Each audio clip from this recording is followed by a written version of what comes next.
하나님 말씀 누가복음 17장 27절로 35절 교독하시고 마지막 35절 함께 읽도록 하겠습니다.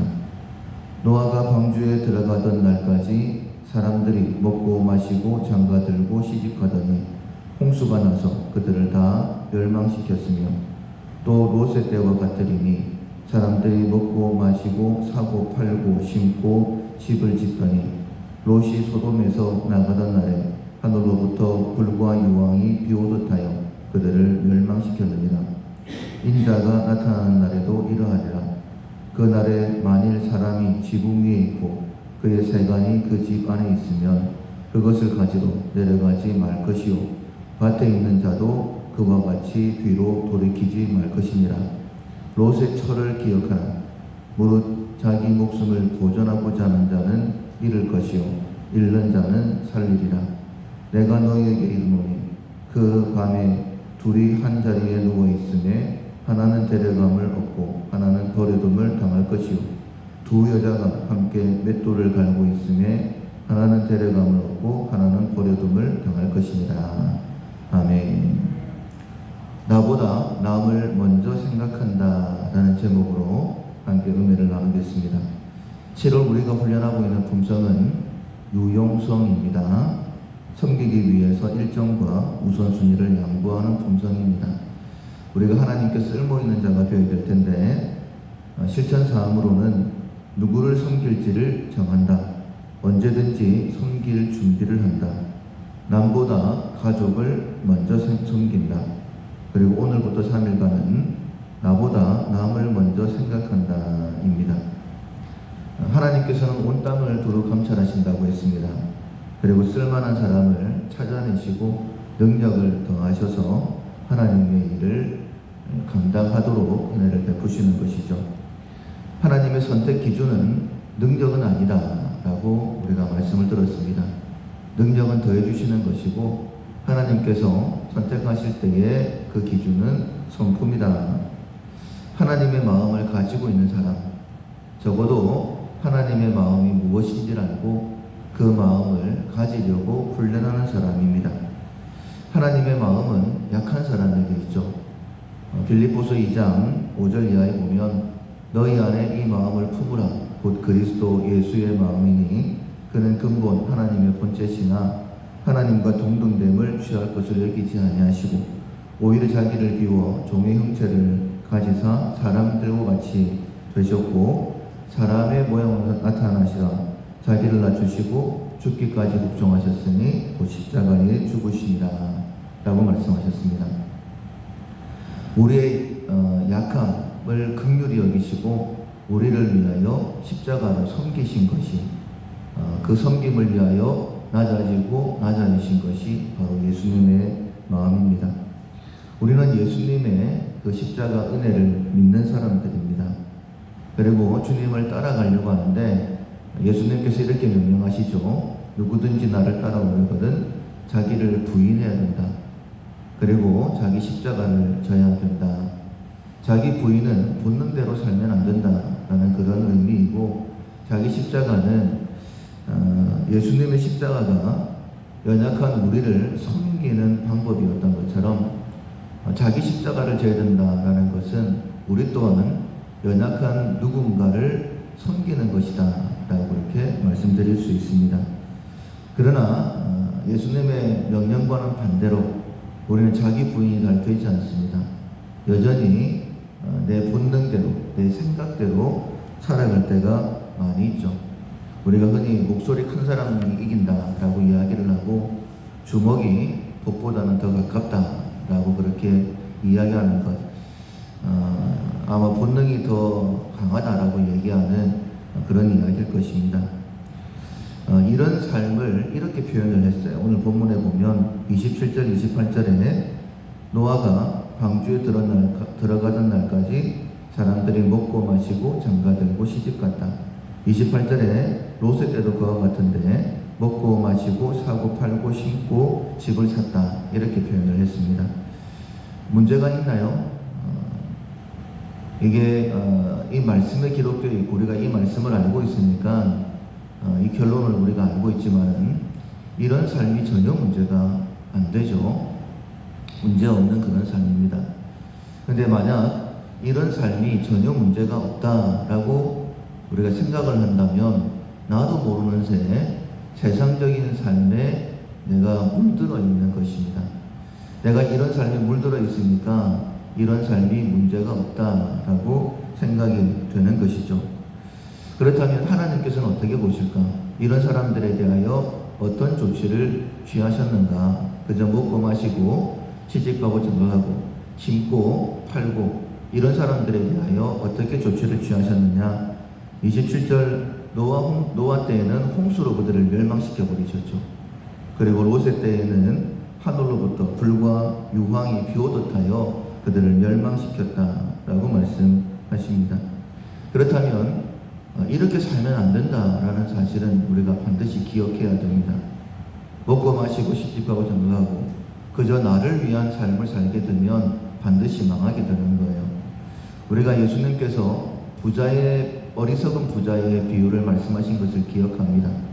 열심히 노력을 했어요. 한 해 동안. 그리고 소출을 많이 얻어서 창고에 가득 들여놨습니다. 그리고는 이야기합니다. 여러 해 쓸 것을 쌓아두었으니 내 영혼아 이제 좀 편안하게 쉬자. 이렇게 얘기했을 때 전혀 문제가 안 됩니다. 열심히 일했고 소출이 많았으니까 그 소출을 보면서 이렇게 편안하고 즐거운 마음을 가지는 것 뭐가 잘못됐겠습니까? 그런데 예수님은 다르게 말씀하시죠. 어리석은 자라고 말씀하십니다. 오늘 밤에 내가 너희 영혼을 취하여 가면 너희 예배한 것이 누구의 것이 되겠느냐라고 말씀하시는 것 같습니다. 그런데 이런 삶이 30절에 인자가 나타나는 날에도 그러할 것이다 라고 말씀하십니다. 우리는 예수님의 재림을 기다리는 사람들이죠. 우리의 소망은 예수님의 재림에 있습니다. 그러나 이 날을 사모하지 말라라고 말씀하셨죠. 왜냐하면 이 날은 구원의 날이기도 하지만은 또한 심판의 날이기 때문입니다. 많은 사람들이 그저 예수님이 재림하시면 천국 가겠지라고 생각하지만은 주여 주여 하는 자마다 다 천국에 들어갈 것이 아니요 다만 내 아버지의 뜻대로 행하는 자라야. 그러니까 우리가 본능대로 내 먹을 것 마실 것 입을 것만을 위해 살아가면 그날은 멸망의 날이 될 것이다. 진노의 날이 될 것이다 라고 말씀을 하십니다. 그렇다면 우리가 어떤 삶을 살아야 될까? 첫 번째로는 더 이상 나를 위한 삶을 살면 안 되죠. 더 이상 물질에 얽매이는 삶, 더 이상 욕심을 부리면 안 된다라고 말씀을 하십니다. 즉 몸을 위하여 무엇을 먹을까, 무엇을 마실까 해서는 안 된다라고 그렇게 말씀을 하십니다. 31절 그날에 만일 사람이 지붕에 있고 그의 세간이 그 집에 있으면 그것을 가지러 내려가지 말 것이요 밭에 있는 자도 그와 같이 뒤로 돌이키지 말 것이니라. 롯의 철을 생각해라. 뒤돌아봄으로 인하여서 소금기둥이 되었던 롯의 철을 기억하라 라고 말씀을 하시면서 33절에 무릇 자기 목숨을 보존하고자 하는 자는 잃을 것이요 잃는 자는 살리라. 몸을 위하여 무엇을 먹을까? 목숨을 위하여 무엇을 먹을까? 몸을 위하여 무엇을 입을까? 이렇게 염려하는 사람들, 자기 목숨을 위해서 살아가는 본능적인 삶을 사는 사람들, 이런 사람들은 자기 목숨을 잃을 것이다 라고 말씀을 하셨죠. 롯의 처는 자기의 재산이 뒤에 있으니까 그걸 돌아보다가 소금기둥이 되었습니다. 우리가 만약 물질에 얽매이며 살아간다면 반드시 롯의 처와 같이 심판을 받게 될 것이다 라고 경고하시는 거예요. 그렇다면 어떤 삶을 살아야 될까? 심판을 준비해야 되는 것입니다. 34절 35절에 내가 너희에게 이르노니 그 밤에 둘이 한자리에 누워 있음에 하나는 데려감을 당하고 하나는 버려둠을 당할 것이요 두 여자가 함께 맷돌질을 갈고 있음에 하나는 데려감을 얻고 하나는 버려둠을 당할 것이다. 이렇게 말씀을 하셨죠. 하나님의 심판은요 공의롭습니다. 우리가 볼 때에는 비슷한 것처럼 보일 수도 있어요. 살아가는 것이 내가 살아가는 거나 예수 안 믿는 사람들이 살아가는 거나 비슷하게 보일 수 있습니다. 그러나 하나님은 그 중심을 헤아리시는 분이시죠. 똑같이 보인다 할지라도 우리 주님 재림하실 때 한 사람은 데려감을 한 사람은 버려둠을 당하게 됩니다. 알구고 모아서 곳간에 들이시지만 쭉정이는 모아서 불에 던져버리시는 것 아니겠습니까? 내가 어떤 마음으로 살아가고 있느냐? 그리스도 예수의 마음을 품고 나를 위한 삶이 아니라 자기를 부인하고 자기 십자가, 어떤 연약한 사람을 기억을 하고 그 사람을 섬기는 그런 십자가의 삶을 살게 되어지면 정확하게 그 사람을 찾아내셔서 하나님 나라로 이끌어 가시는 것입니다. 말씀을 맺겠습니다. 예수님께서 나는 섬기는 자로 너희 중에 있다라고 말씀을 하셨죠. 그래서 섬김은 훈련입니다. 유용성, 하나님께 쓸모있는 사람이 되기 위해서 우리가 반드시 내 자신을 부인해야 됩니다. 그리고 자기 십자가, 내 옆에 내가 섬길 사람 또 누가 있는가 살펴보고 섬기는 것, 그 십자가를 통하여 우리는 하나님 앞에 바로 세워지게 되는 것이죠. 오늘 하루도 내가 섬길 사람이 없는가? 때로는 내가 찾지 못할 때에 마치 하나님께서 아브라함을 찾아가신 것처럼 또 누군가가 나에게 찾아올 수 있을 것이고 누군가가 나에게 도움을 요청할 수 있을 것입니다. 그때에 마땅히 받을 자다라고 주일날 말씀을 들었던 것처럼 내게 힘이 있을 때에 마땅히 저 사람을 도와라고 하나님께서 나에게 이 사람을 보내셨구나 라고 생각하고 말씀에 순종하게 되어질 때에 우리는 하나님 앞에 쓸모있는 사람이 될 것입니다.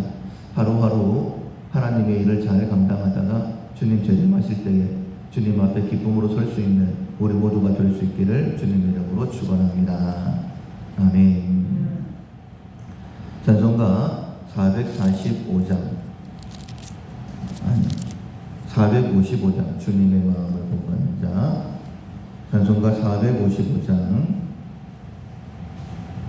주님의 마음을 본받는 자 함께 찬양하시겠습니다. 주님의 마음을 본받는 자, 그 마음의 평강이 찾아오면 험악한 세상을 이길 힘이 하늘로부터 임함이로다. 주님의 마음 본받아 살면서 그 거룩하신 나도 이루리. 주 모습 내 눈에 안 보이며 그 음성 내 귀에 안 들려도 내 영혼 날마다 주를 만나 신령한 말씀을 배우도다.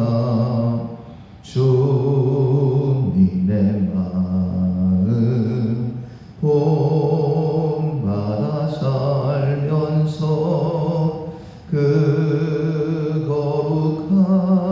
거룩하신 나도 이루리. 가는 길 거칠고 험하여도 내 맘에 불평이 없어지는 십자가 고난을 이겨내신 주님의 마음 본받음이라. 주님의 마음 본받아 살면서 그 거룩하신 나도 이루리. 주 예수 세상에 다시 오실 그날엔 무성도 변화하여 주님의 빛나는 그 형상을 다 함께 보며 주 찬양하리. 주님의 마음 본받아 살면서 그 거룩하심 나도 이루리. 아멘. 말씀을 기억하면서 먼저 자기 자신을 위해 기도하겠습니다. 예수님의 마음을 품고 자기를 부인하고 자기 십자가, 내가 섬겨야 될 사람이 있다라는 것을 기억하고 내 옆에 약한 사람들을 바라보며 관심을 가지고 구체적으로 손을 내밀어 도와줄 수 있는 그런 자리에 꼭 있게 해주십시오. 가장 중요한 복음을 전하는 이 일에 더 힘쓸 수 있도록 도와달라고 자기 자신을 위해 먼저 기도하시고 우리를 통해 우리 가정이 우리 밀라교회를 통하여 이 땅의 복음이 힘있게 증거되게 달라고 기도하시고 온 땅에 어려운 가운데 있습니다. 이런저런 인간의 방법들 다 막히고 있는데 겸손하게 하나님 앞에 나오게 해달라고 이 어려움을 통하여 주님 찾고 주님 앞에 세워지는 자가 더 많게 해달라고 이 일을 위하여 교회가 그 사명 잘 감당해 달라고 기도하시고 복음으로 통일이 이루어지고 세계 열방을 대한민국에 섬기는 그날이 오게 달라고 기도하시고 우리 가운데 간 영혼들을 위해 중보 기도하시고 각자 기도 제목